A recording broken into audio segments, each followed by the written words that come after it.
une situation problème. Comme vous voyez ici dans le tableau, vous voyez que pourquoi des 200 de bouteilles exposées au soleil, ils peuvent-ils enflammer ou enflammer des brindilles sèches.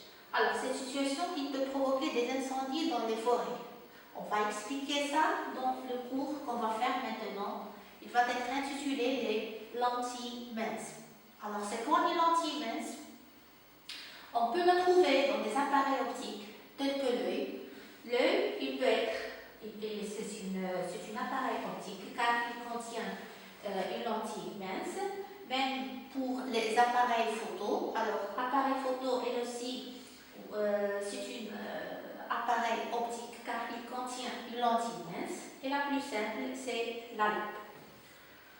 Maintenant, on va faire une définition de la lentille. Vous voyez ici la loupe. La loupe, c'est la plus simple instrument optique. Il contient une lentille mince. Alors, la lentille mince, c'est un milieu homogène. Il est homogène et transparent. En verre, on peut le trouver soit en verre ou bien en plastique. Il est limité par deux faces, dont au moins l'une des faces est sphérique. Les lentilles, ils sont présentés dans les appareils optiques qu'on a dit, les plus courants comme les lunettes, les microscopes, les objectifs, les appareils photo, les jumelles et la loupe, etc. On voit ici des lentilles et on va voir la différence, il y a les différences entre ces 6 lentilles qu'on voit ici. Alors, la lentille qu'on voit ici, c'est une lentille mince, mais il y a une différence entre ces 3 lentilles et ces 3 lentilles qu'on trouve ici.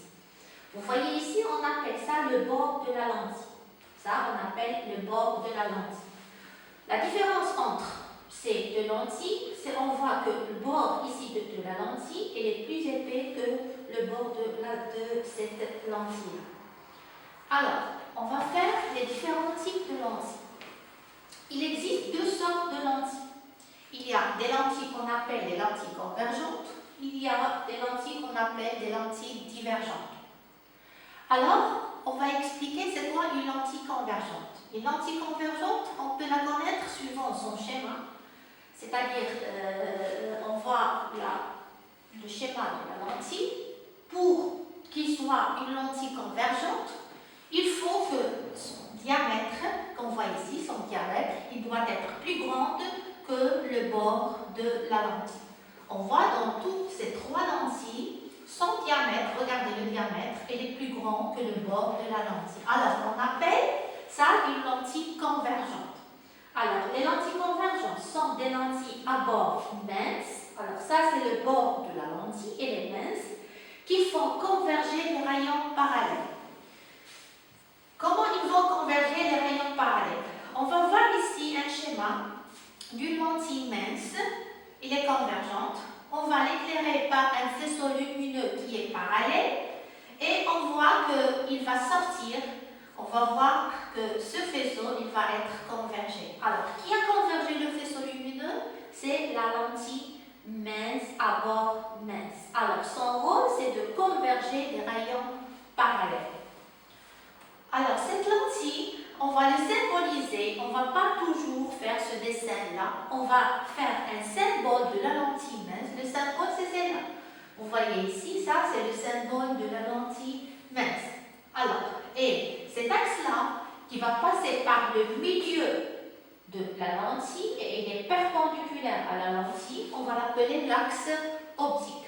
Alors, les rayons, on va éclairer cette lentille par des faisceaux lumineux qui est parallèle à l'axe optique, et il va sortir, il va converger, il va y avoir un faisceau convergent, comme vous voyez ici. Alors, on va dire que c'est une lentille convergente. On va passer à l'autre type de lentilles, ce sont les lentilles divergentes. Alors, les lentilles divergentes, on va voir ici, ça c'est une lentille divergente. Pourquoi il est divergente? On a dit que son bord, le bord de la lentille, il est plus épais que son diamètre. Alors, puisque le bord de la lentille est plus épais que son diamètre, alors on va l'appeler une lentille à bord épais. Et son rôle, qu'est-ce qu'il va faire? Il va diverger des rayons parallèles. Et on va voir, on va l'éclairer par un faisceau lumineux parallèle et on va voir que ce faisceau va être divergé lorsqu'il passe par cette lentille. Maintenant, on va donner un symbole aux lentilles divergentes. Alors, le symbole de la lentille divergente, on va le symboliser par ce schéma-là, comme vous voyez ici.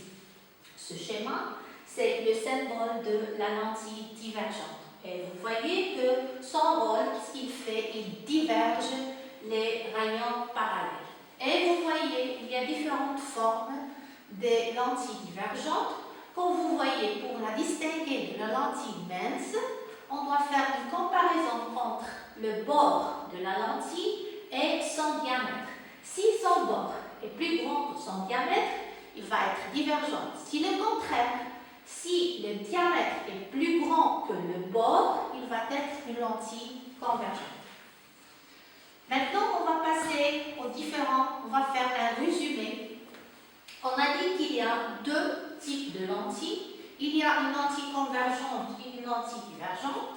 Ça, c'est le symbole de la lentille convergente.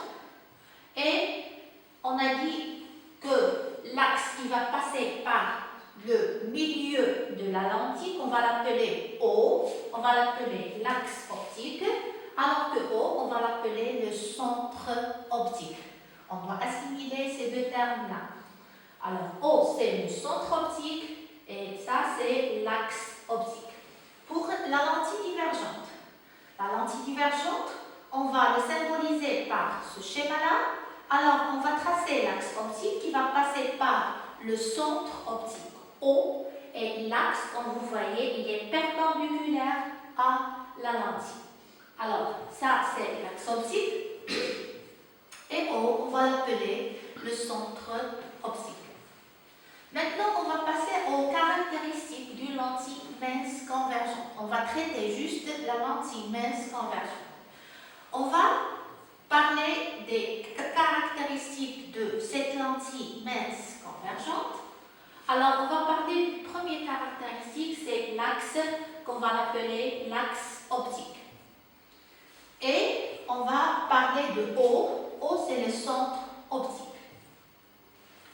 Maintenant, on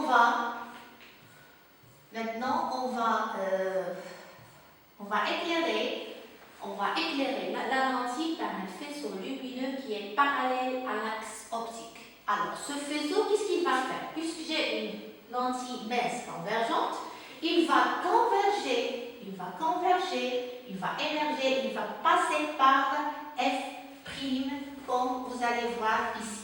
Alors, le rayon, il est convergé vers F'. Alors, F', on va l'appeler le foyer principal image.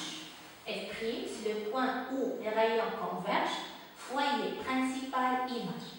Alors, on va faire la symétrie de F' par rapport au centre optique O. On va l'appeler le foyer objet. Alors, ici, on a les caractéristiques de la lentille convergente. L'axe optique, le centre optique, le foyer principal image et le foyer objet. Alors, ça, on les appelle les rayons incidents et on l'appelle les rayons émergents. Maintenant, on va donner les définitions. On va voir ici, regardez bien, la distance entre le centre optique et F', on va l'appeler la distance focale. Alors, cette distance focale, on va le symboliser par le terme petit f minuscule. Il va être la distance entre O et F'. Puisque F, c'est la symétrie de F' par rapport à O, alors OF', il va être égal à la distance OF. Alors, la distance F, la distance focale égale la distance OF' égale OF. On va résumer tout ça suivant ces définitions. On va définir le centre optique, c'est le centre O et c'est le centre de symétrie de la lentille. On va définir l'axe optique. Alors, l'axe optique, c'est une droite qui passe par le centre optique et les perpendiculaires au plan de la lentille. On a dit que le foyer principal image, qu'on va le noter par F' d'une lentille convergente, est le point où la lentille fait converger un faisceau de rayons parallèles à l'axe. Le foyer F, qu'on a dit, il est symétrique par rapport à F' et par rapport au centre optique O. La quatrième caractéristique, c'est la distance focale qu'on a dit. Alors la distance focale, c'est la distance entre O et le foyer image F'. On la note par petit f. Et toujours, on va le calculer par le mètre. Alors F égale à OF égale à OF'. Maintenant, on va parler de la vergence de la lentille. Alors, la vergence, on va voir ces deux lentilles, L1 et L2. Quelle est la différence entre L1 et L2? Vous voyez ici, L1, sa distance focale est plus petite que L2, vous voyez? Alors, quelle est la lentille qui va converger les rayons plus près d'elle? Alors, la lentille qui va converger les rayons plus près d'elle, c'est la lentille que vous voyez ici, la lentille L1. Alors, qu'est-ce qu'on va dire? On va dire que la réponse va être que L1, quelle est la lentille qui converge le plus de rayons vers son centre? C'est optique, c'est L1. Alors, on va dire que la lentille L1, elle est plus convergente que la lentille L2. Pour cette convergence, la convergence ou bien la vergence, il est noté par C d'une lentille convergente. Sa capacité, c'est la capacité à faire converger les faisceaux lumineux qu'il reçoit. Il s'exprime par la relation C égale à 1 sur F, 1 sur la distance focale. Alors, 1 sur F, c'est 1 sur OF'. Pour des unités. Alors, C, l'unité internationale de la vergence C, c'est le dioptrie. On va le symboliser par ce symbole-là. Alors que la distance focale, il doit être toujours en mètres. On remarque. On remarque que la vergence d'une lentille, on va voir que la vergence d'une lentille augmente si sa distance focale diminue. Alors, vous voyez bien 1 sur F. Alors, si F est grande, alors F est petite. Ou si F est plus petite, c'est-à-dire que la distance focale, il est grande. On va faire un exercice d'explication. On voit une lentille L1, comme vous voyez ici. Alors, cette lentille, comme vous voyez L1, on va calculer sa vergence. On voit qu'on va l'éclairer par un faisceau lumineux qui est parallèle à l'axe optique. Et on voit bien, on regarde bien que la distance focale de cette lentille égale, on a 2 cm, c'est-à-dire 4 cm. Pour calculer L1, pour calculer la vergence L1, on va faire C1 égale à 1 sur F1. 1 sur F1, on a F1 égale à 4 cm. Mais on a dit que F, il doit être en mètres, c'est pas en centimètres. Alors, on va convertir 4 cm en mètres, c'est-à-dire 0,04 mètres. Vous voyez ici 1,004 mètres. Alors, la vergence de cette lentille L1 égale 27 dioptries. Pour cette lentille L2, vous voyez ici sa distance focale. La distance focale de L2, alors c'est la distance entre O et F'2. Comme vous voyez, ici on a 2 cm, 4, 6 cm. Alors pour la calculer, on va faire la relation C2 égale à 1 sur F2. Il faut convertir cette distance en mètres. On a 6 cm, alors en mètres, il va être 0,6 mètres. Alors la vergence égale 16,6 dioptries. On constate ici que la vergence de la lentille L1 est plus grande que la vergence de la lentille L2. Mais on peut la faire juste en voyant les distances focales, sans faire les calculs. On voit ici la distance focale, elle est plus petite par rapport à la distance focale de la lentille L2. Maintenant, Soit on va faire un autre exercice, soit deux lentilles L1 et L2, la vergence de L1 égale à 10 dioptries et la distance focale de L2 égale à 20 cm. Alors, on va calculer premièrement la vergence de L2 et on va calculer la distance focale de la lentille L1. Pour connaître la vergence de L2, on a sa distance focale égale à 20 cm. Alors, C2 égale à 1 sur F2 sur la distance focale. On a la distance focale 20 cm, on va la convertir en mètres. Alors, 20 cm, lorsqu'on va convertir en mètres, il va être 0,2 mètres. Alors, l'application numérique, on a 1 sur 0,2 mètres, il va être 5 dioptries. Maintenant, on va calculer lorsque les deux lentilles précédentes sont collées les unes à l'autre, nous obtenons une lentille L de vergence C égale à 15 dioptries. Alors, comparer la somme de vergence des deux lentilles avec C de la lentille L. On a trouvé que C égale à C1 plus C2. On a C égale à 10 dioptries et C2 égale à 5 dioptries. Lorsqu'on fait la somme, on va y avoir 15 dioptries, comme vous voyez ici. Alors, on constate que lorsqu'on regroupe, lorsqu'on colle deux lentilles, la vergence totale qu'on va y avoir, il va être C égale à C1 plus C2. Maintenant, on va passer à la construction géométrique de l'image. Pour construire une image, on doit y avoir les rayons particuliers. Les rayons particuliers, vous voyez ici, il y a 3 rayons particuliers qu'on doit assimiler. Le premier rayon, c'est le rayon qui va passer par le centre optique.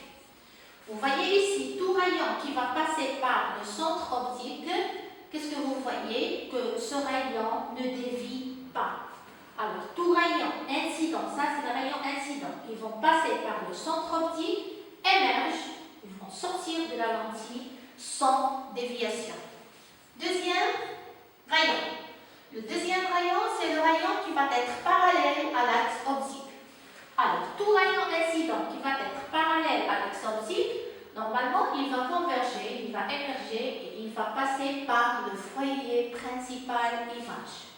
Alors ça, tout rayon incident et parallèle à l'axe optique émerge de la lentille en passant par l'image, par le foyer image vectrique. Troisième rayon, c'est le rayon qui va passer par le foyer objet F. Lorsqu'il émerge, il va être parallèle, comme vous voyez, à l'axe optique et tout rayon incident passant par le foyer objet, il émerge de la lentille parallèle à l'axe optique.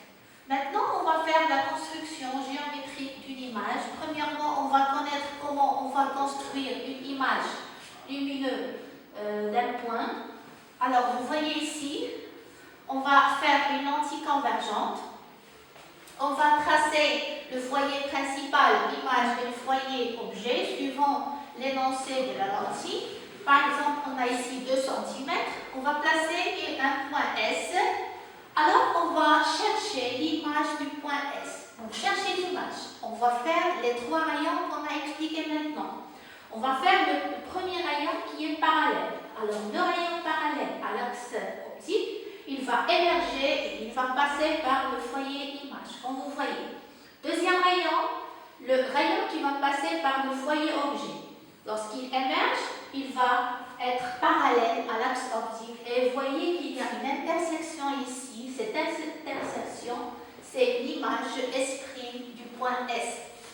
Et le troisième rayon, c'est le rayon qui va passer par le centre optique, il ne va pas être dévié. Alors finalement, on a eu l'image S'. Maintenant, on va passer à la construction de l'image suivant les cas. On va prendre le premier cas, lorsqu'on a OA, il est plus grand que 2F. C'est quoi OA plus grand que 2F? On a OA, la distance entre O et l'objet, il va être plus grand que 2F. Si on a ici 2 cm, alors ici on a 4 cm, OA, alors on va faire construire l'image en appliquant les deux rayons, il va y avoir l'image A'B', et on voit ici que l'image est plus petite que l'objet. On appelle c'est une image réelle et il est renversé. Deuxième cas, si on a OA égale à 2F, on a ici OF égale à 2 cm, alors 2F c'est 4 cm. Alors AB, on va y avoir, on va traiter les deux rayons comme vous voyez qu'on a fait. Alors l'intersection, il va nous donner l'image B', la perpendiculaire sur l'axe optique, il va nous donner A'B', et on voit dans ce cas que la distance AB égale la distance A'B'. On obtient dans ce cas une image réelle, renversée et même grandeur que l'objet. Troisième cas, OA entre F et 2F. Alors dans ce cas, si OA est entre F et 2F, on va y avoir une image A'B' qui est plus grande que l'objet, il est réel parce qu'il est renversé. Le quatrième cas, dernier cas, c'est OA et non, c'est pas le quatrième, c'est le quatrième. OA égale à F, c'est-à-dire si on a 4 cm, OA 4 cm. Alors, lorsqu'on fait les deux rayons, on observe que les deux rayons sont parallèles, alors on dit que l'image se forme à l'infini. Le dernier cas qu'on va faire maintenant, c'est OA plus petit que F. OA plus petit que F, si on a 2 cm, on va faire OA égale 1 cm. On va tracer les deux rayons particuliers. Mais ici, on voit bien que ces deux rayons se divergent. Alors, s'ils se divergent de ce côté, ils vont converger dans l'autre côté. C'est pour cela on va terminer, on va continuer par des petits tirets ici. Alors, l'intersection, c'est ici. On va y avoir B'. Alors, on va faire le perpendiculaire sur l'axe optique. On va y avoir l'image A'B'. Alors, l'image A'B' dans ce cas n'est pas réelle, mais on appelle c'est virtuel parce qu'il n'est pas renversé. Elle est plus grande que l'objet. Et je vous donne cet exercice en espérant qu'on va le traiter. Et j'espère que vous avez compris ce cours. Voilà. Et merci de votre compréhension.